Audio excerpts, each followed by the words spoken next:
We love 3D printing at 10x DNA, and we believe it will bring a lot of solutions, and the industry will grow very, very fast. There are a lot of it. And the next panel will discuss some of these topics, and our experts, Paul, will join the panel and discuss I can film so on enjoy, and I believe it will be a great discussion. Okay, this was, I need to explain that, so there was no video included. So this was Frank Thelen, by the way.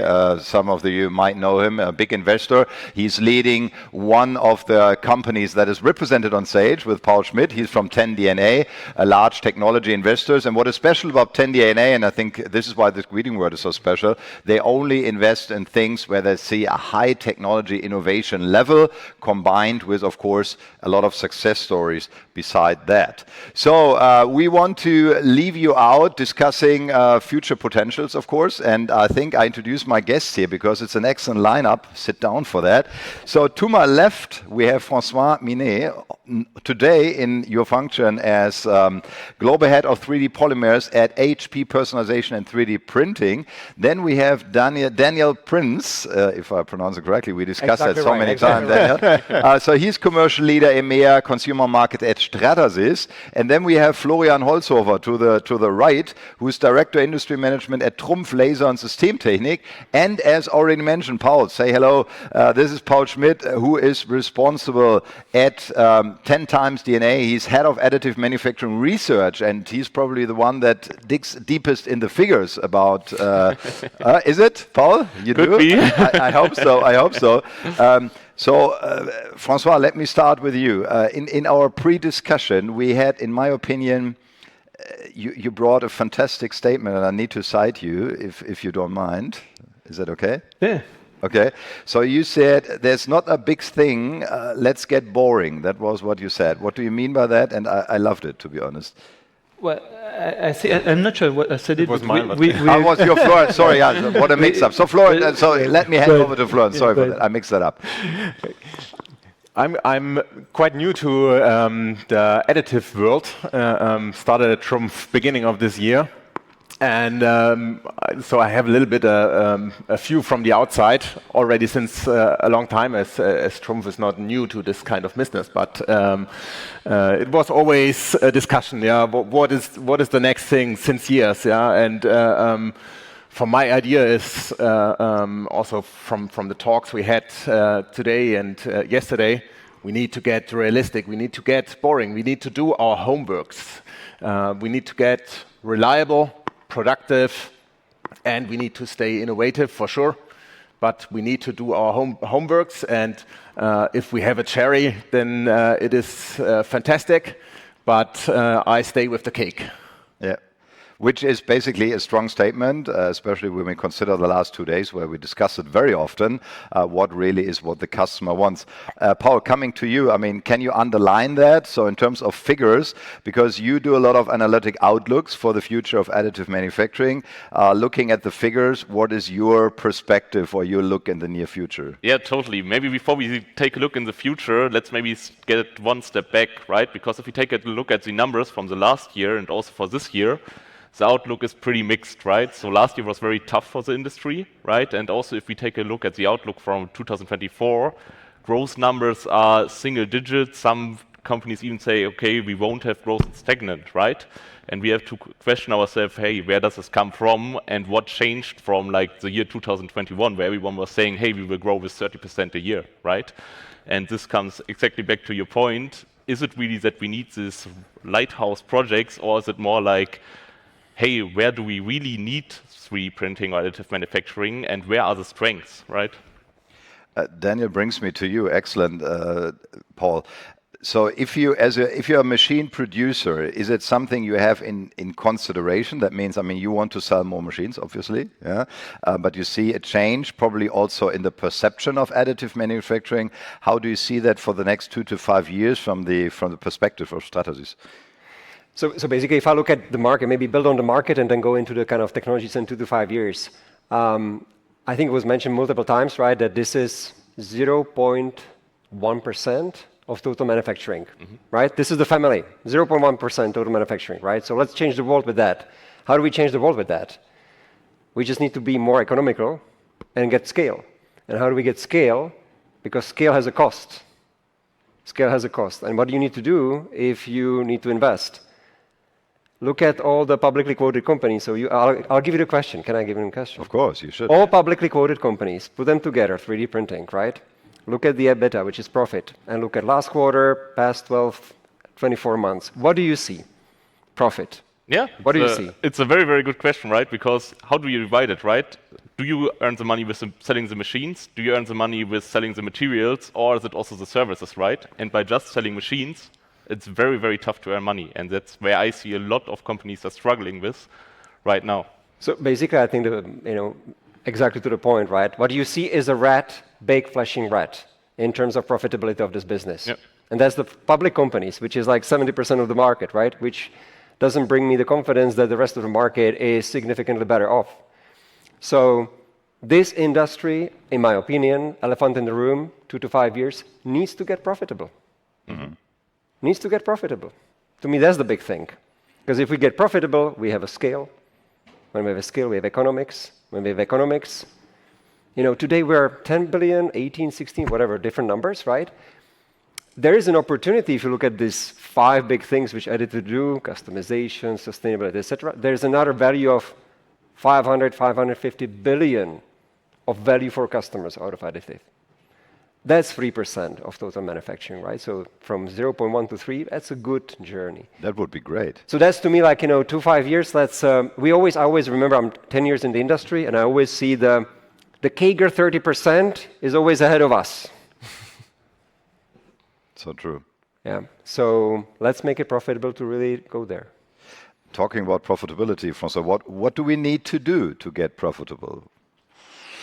That's a good question. I thought I give you, after I mix it up, I give you the harder one. That's a hard one. That's a hard one. That's a hard one. Yeah, because what's the next big thing? If the next big thing, don't get me wrong, is profitability, let's talk about that. Why not? I have nothing against it, to be honest.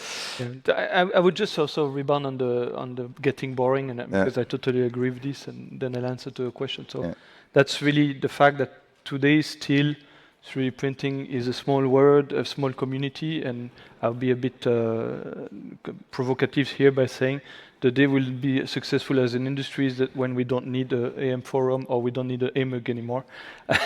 But that's very provocative to say that. But the reality is the day that will be like part of the K show for the plastic industry or IMTS as it's starting to be, then that we're considered as a normal standard for manufacturing. That's where we'll be successful.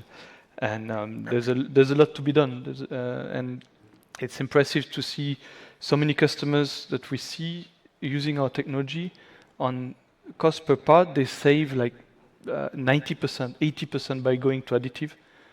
But just in these companies, only few people are aware about the technology. So there's a lot of, I think for me, it's a lot of work of education, and we need to continue to educate on design for additive manufacturing. What you can reach with this, because it's really there. It's impressive to see companies it was a tractor company in this case. Each part they were saving 70% of the cost. Impressive. It's great.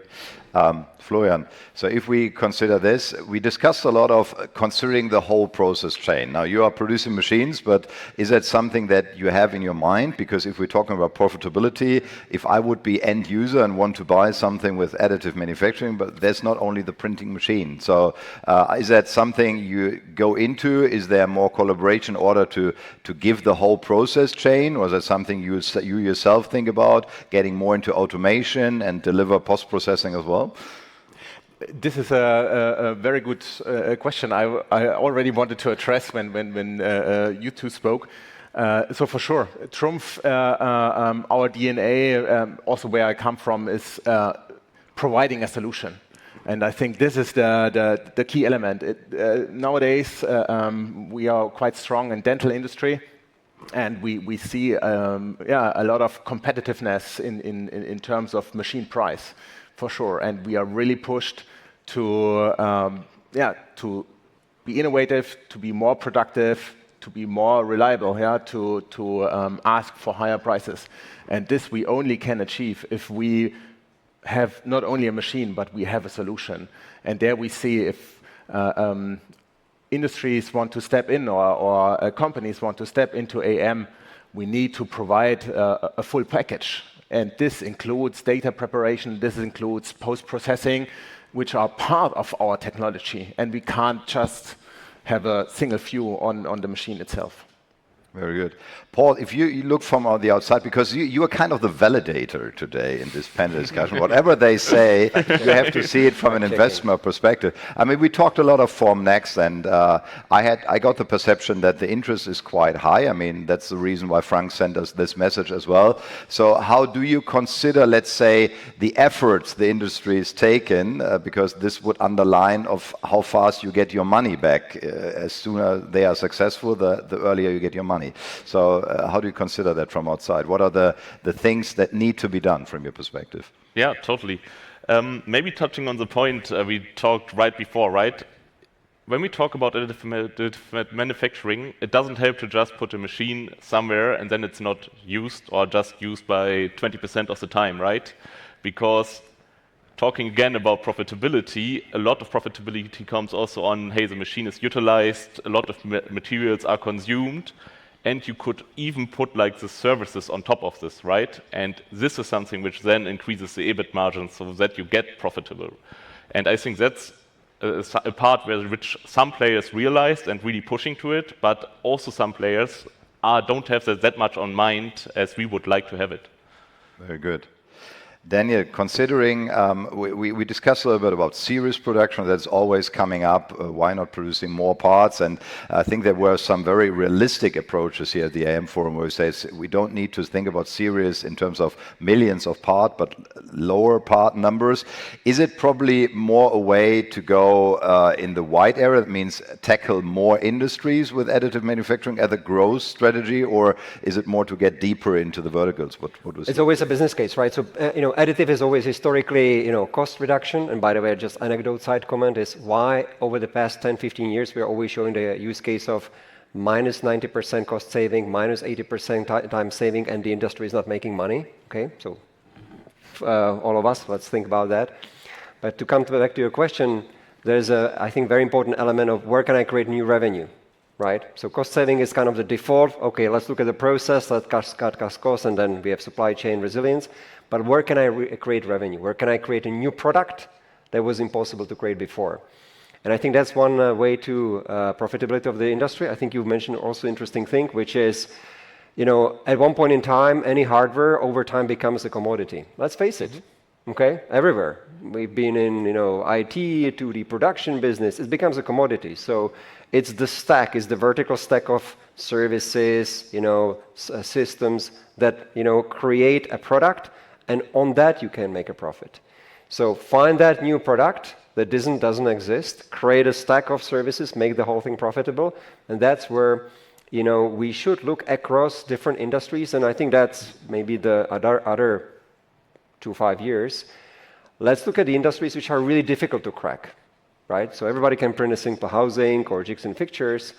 Pharma, medtech, aerospace. Let's crack those difficult industries, but there go in scale, not just experimental, but scale, right? So how many printed parts are today on Airbus? Below 1%, significantly below 1%. Why not 20? Why not 30? So I think that's the scale in the difficult industries, highly protected, right? Highly standardized and, with certifications. I think that's where the value of additive is. But wouldn't it be then not too difficult due to regulations, etc., which take quite a lot of time, from my experience? That's why it's not a quick win, and it's not, return money in 2 years. It's a slow revolution, as Fried said many times at Materialize, right? So we have to be there, and so many companies here in this room are now in the strategic review process. Strategic review means you're looking for investors which are thinking long-term, long haul. There's no other way than long haul. We'll have to build, unique product for these markets, and then it will take us 10 years, maybe 5 years. Probably. Francois, this leads us to what we talked yesterday about. So, as Daniel said, you need a problem that's been solved, and you can work on that and evaluate that and build that up on that and on that product. What is HP currently doing in this topic? What are you focusing at? What would be your strategic vision, as long as you're allowed to talk about? But give us an outlook where you are heading for. Yeah, I will just answer on the profitability just before. I think at the end of this year, every company in AM will be profitable, just because there's no cash out there, there's nobody investing. It's a forcing function. So I don't think at the end of the year there will be a single additive manufacturing losing money or something which is very promising. But no VC is putting money, no private equity is putting money, no corporate is believing in the dream. So we need to make money, all of us, and to make it real. So that will happen. But in terms of what we also working on, I mean, two things is scale, industrial scale, which mean reliability, which mean automation. Today we are really working on customers who want to buy tens of printers, automate them completely, lights off factory. This is with a reliability which has no comparable in the industry. So that's one thing. But the other thing, of course, is to go after certain verticals. I think many, and I was referring to this yesterday, we're trying to be jack of all tricks and master of none. So really trying now to focus on some really strong vertical. And for example, instead of just saying, let's go after the medical, then no, let's be much more granular. More specific, yeah. More specific. So in HP's case, we are, because our technology is very good for this, we are in O&P, so orthotics and prosthetics, and we have teams dedicated to this. As in some of my competitors here have teams dedicated to dental aligner, for example. We have teams dedicated for, but then it's not just automotive. No, it's what in automotive. Exactly. So I will not detail all the other applications we're working on, but it's being very granular and very to the application, not to the market, to the application, and then making sure that you understand what's your value proposition, how you can make this market switch and accelerate the switch. And if you have, it's a peanut butter strategy. If you have a pot of peanut butter, don't spread it off to many applications, just choose 2 or 3 and just invest there. Very good. Florian, leads me to you because you mentioned dental industry at the very beginning. Is that the main focus, or what are you else heading for? And what are your core industries you're going for?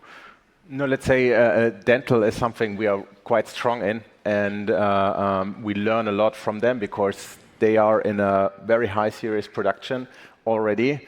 They are earning a lot of money, but are pushing us to the edge in terms of reliability, in terms of productivity, and as I said, with the approach of many competitors right now, also pushing us, bringing the technology forward. And with those, we believe that we can transfer what we learned from that industry into other industrial sectors. So, as I say, for example, the topic we are working at as the whole process chain. So, for example, post-processing for metal, there's always the topic with the support structures. And currently we are working at to build parts also in a continuous way without support structures even. So many of you may saw on social media the crystal balls we just printed in the powder bed. And thinking that further, we could have a continuous printing. That would be quite nice. Very good. Let's switch over to another topic that has to do with profitability. It's a topic of automation. It's a lot of labor costs included in the whole topic, and everybody's talking about AI now. Is AI, Francois, a topic that will probably be the next thing in additive manufacturing? Will it revolutionize some of our processes, or what do you think about that?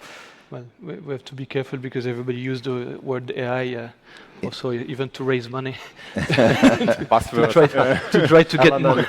So you have a 3D printing company doing AI and blockchain, and it's all good. No, so I think you have to be focused on what you do in AI, and we see 2 or 3 really good things happening on AI. So one is on doing digital twin. By doing a digital twin, you can really understand a digital twin on each machine. We can actually increase the productivity of the machine by a significant amount, and that's something which is coming soon at HP.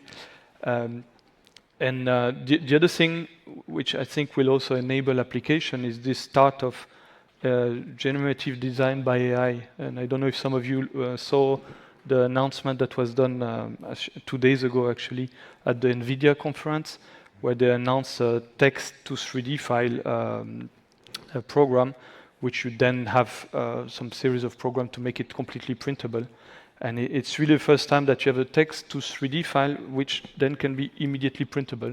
And there's few apps actually already available. Luma Labs is one, where you just enter text, and in 6 seconds you have a design which comes out, which with a very short program behind can be printable immediately. So at the moment it's just toys, because of course you say, can you generate, I don't know, a car with a red door, etc., and it will generate it for you.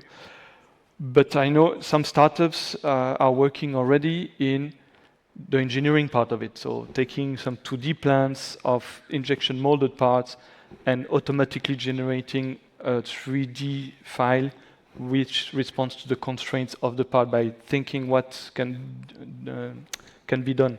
The expectation in 2 years this will be available already. So all what is, this holy grail of spare parts, which today everybody's talking about, but nobody has the tool to generate millions of parts of 3D files for the millions of parts. This will be coming, and that's something to follow for the industry, and this could accelerate the industry. Well, what is your point on these things? Because I mean, you're observing it from the outside in terms of, is that paying off on profitability, on the chance to get better investments? Is that something you see already at some companies where they push it an amount forward that is valuable for you?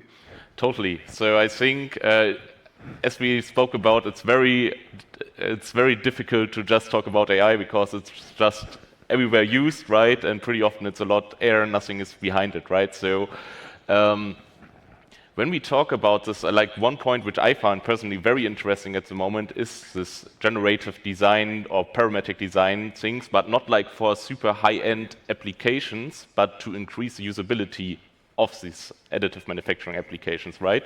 Not talking about having a design for a completely simulated rocket engine, but for a very simple tool, for a jig, for a fixture, which really increases the usability of these printers, right? And this could, I think, be a very big lever for the industry. Still, especially for the producers, all right, or players who want to play in this field, I think it's also very important to not just think, yeah, okay, I hire 2 AI engineers and then I'm an AI company, right? Because then it's basically a waste of money and you burn the money and you won't have a successful product out of it. And I think that's something which really has to be planned through, also having the data infrastructure in place. Otherwise, it will be very difficult. Anyway, what about, thank you, Paul. What about Stratasys? Are you...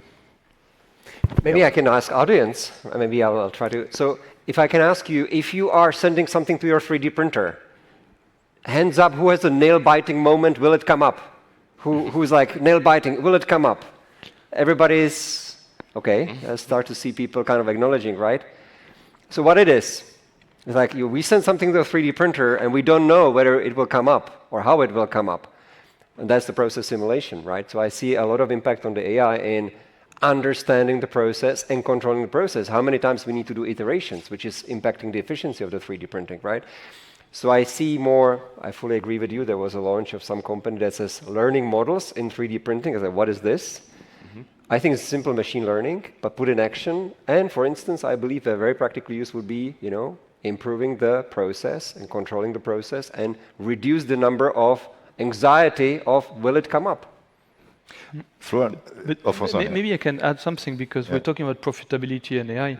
I think like there's some very simple thing. For example, customer support level 1. Like everybody's struggling in the industry with level 1. I mean, answering questions, and everybody has projects for sure. You just put everything in ChatGPT, all the history level 1, your user manual. many of us have projects like this. Yesterday I had a dinner with a startup who actually, they did it. They just put everything there. No level 1, it's finished. It's all AI.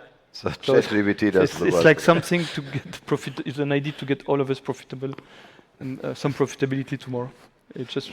But I need to ask Florian, because he's, at least from a name-wise, traditional company that might be a little bit more cautious than others. I don't know, Florian, it's your opinion. But considering the fact that what I perceived over the last years, it's quite difficult to share data, right? I mean, if you are either producing a machine or you're producing materials, or you are not keen to share every of your data. So it has been difficult in the past to have like digital twin that is following the whole process. But if we want to get, let's say, more profitable and more productivity, then we need to consider the whole process. So you would need to give AI data. Is that something we say, yeah, it's fine for us, or how do you see that?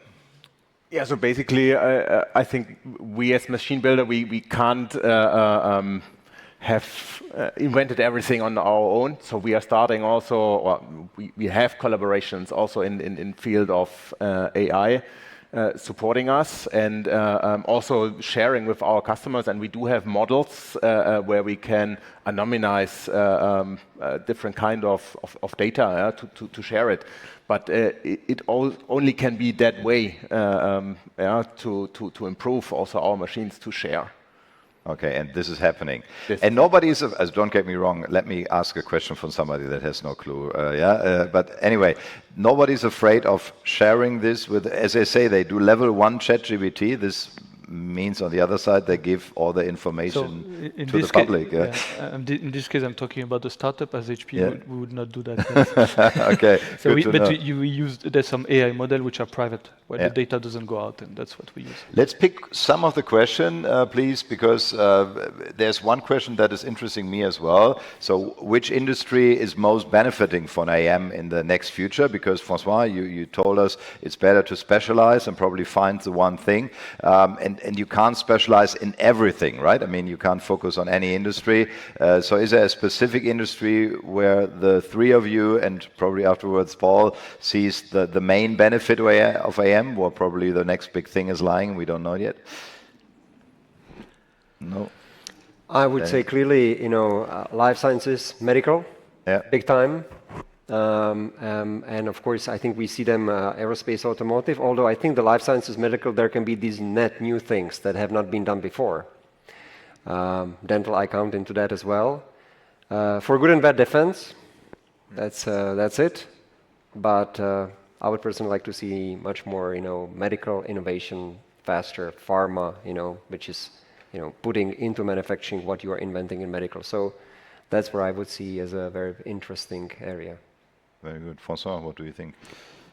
Yeah, I mean, I don't think, the question is the next big thing.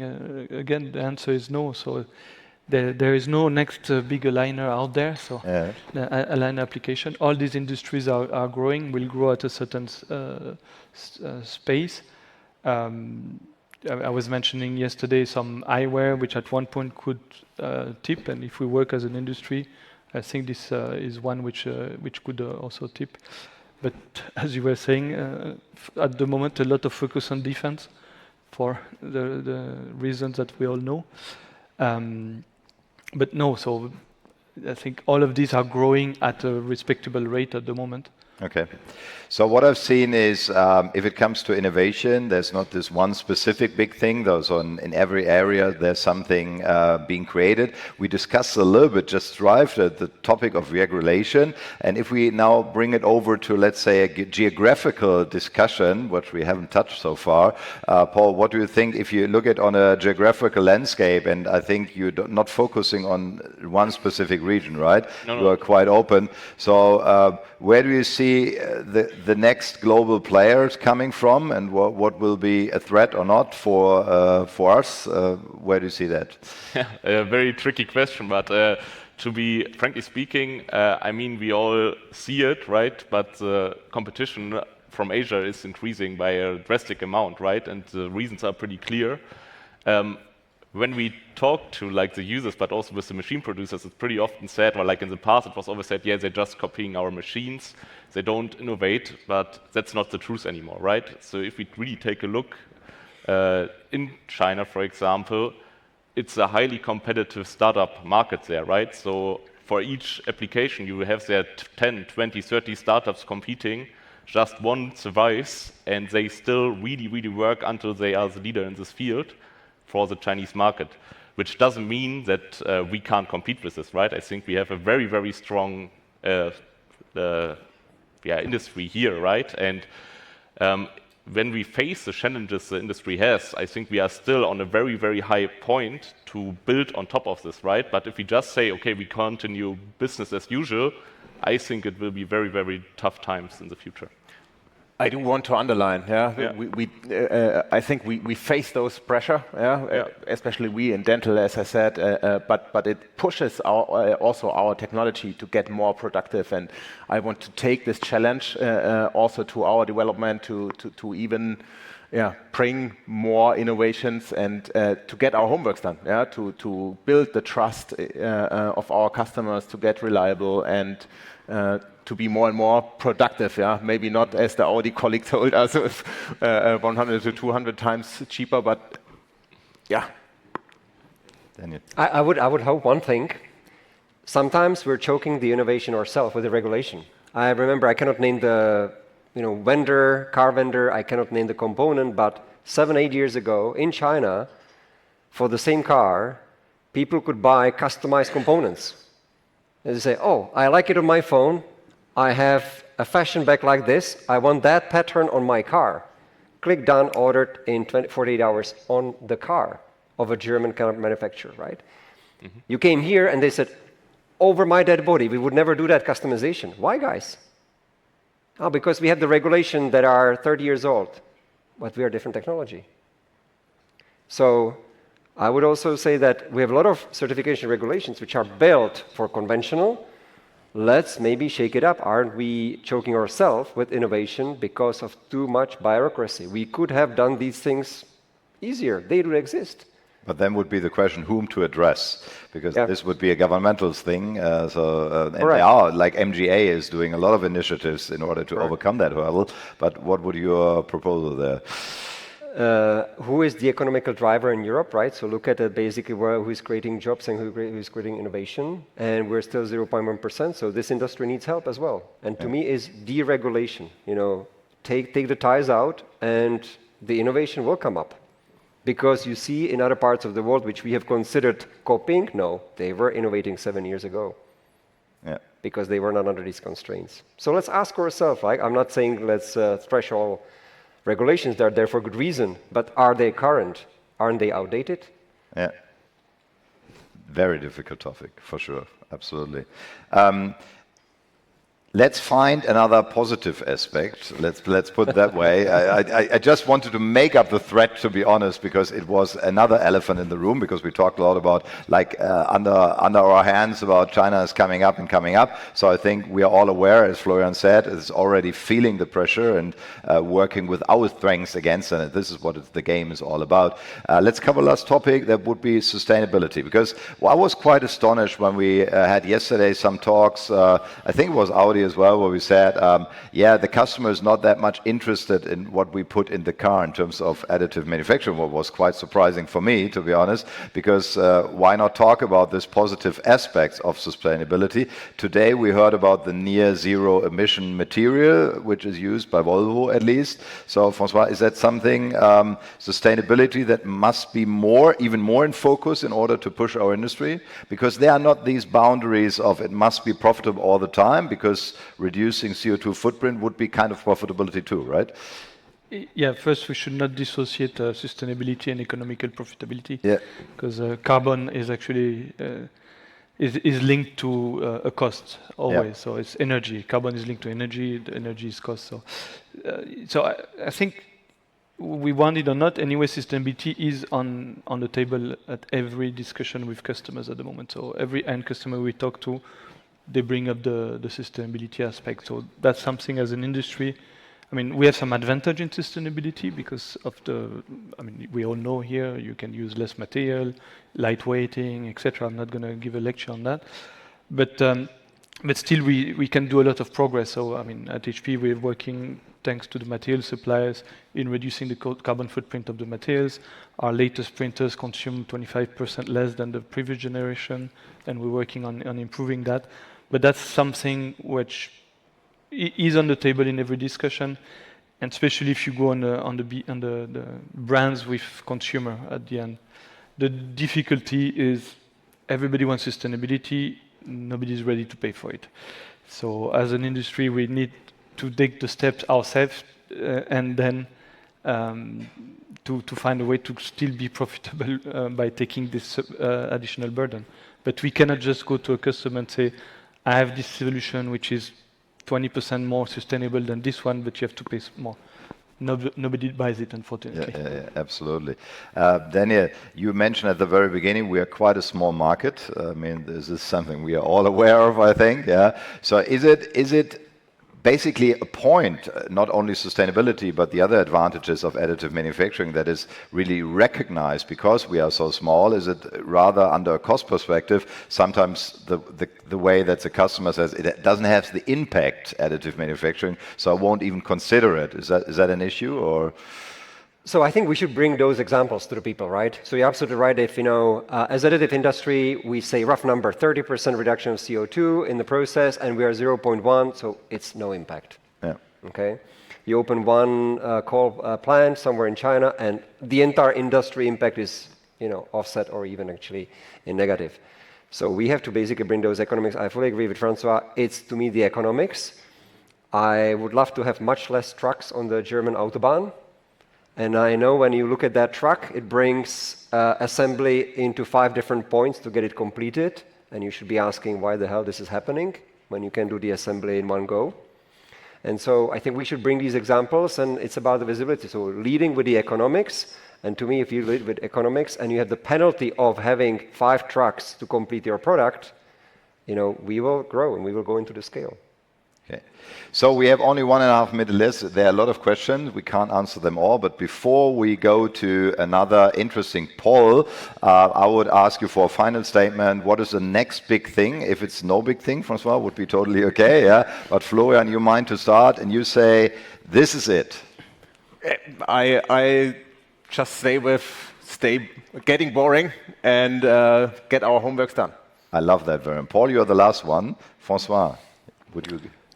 Yeah, the same. Get boring, get automatized, get cost per part low, get to the level of manufacturing price of to a standard, to the level which allows much more scale. So just in 2 seconds, there's a study which has been done. If we can get as an industry cost per part half, the total addressable market is 10 times bigger. That's so, and actually it's a chicken and egg. If we get 10 times bigger, I'm sure we can get our cost half. So we need to get there. Yeah. Very good approach, Daniel. Part of that is standardization. So one component of that is standardization. How can we be standardized and not have 700 companies with 700 standards? This will also help the efficiency and scale. Very good. Before we let Paul answer, you have another poll that only you can see, by the way. So if you go back to Slido, I would like you to answer the poll so that we can see afterwards here if we have been on the right track. Let's put it that way. And then I let Paul give his answer. You have a few seconds to think about. So just vote for us. We won't see the result. We look at it at the very end. So everybody's aware. So Paul, what would you be? And you want the money. So let's hear your last statement. Money back. Yeah. Coming back to profitability, but we talked about a lot of points, right? But one point which we haven't touched, which I think is very important, is that the AM industry also can utilize a lot of advancement outside of the industry, talking about automation, where the price is drastically decreased. It's way easier to integrate robotics to have a fully automated process, right? And same talking about AI using these capabilities because this increases the profitability. Yeah. Very good. Thank you so much. So let's see the result, probably. Let's have a look on the result. Let's see. Oh, look, Daniel, it's not too bad. Your industry-wide standards and certifications are up front. Then public awareness, which I really like, and then educational programs. And by the way, it's not only thought in terms of internally, but also externally with our client. We have heard a lot of initiatives like the AMI Navigator that is heading into that direction. And the government, very quiet in the back, which I like, to be honest, because I think a lot of that can be done by ourselves. As Daniel said, probably we have to push boundaries a little bit. First, I need to say sorry to the four of you. I'll tell you why. Because when talking about this topic, I explored that. I strive this topic and that topic. I think this would be worth like a 3-hour workshop and not really a panel discussion. What do you think? This is really something we need to dig deeper in order to explore the different topics a little bit deeper. So thanks for your patience and even the great answers. And I think it was a very valuable panel for the end of this meeting. It was very promising, as you said. I like the most, to be honest, Florian, it was your statement. Let's get boring, because we couldn't have a better statement for the end of this event. Thank you so much, the four of you. Big applause for our 4 final panelists. Thank you. Thank you.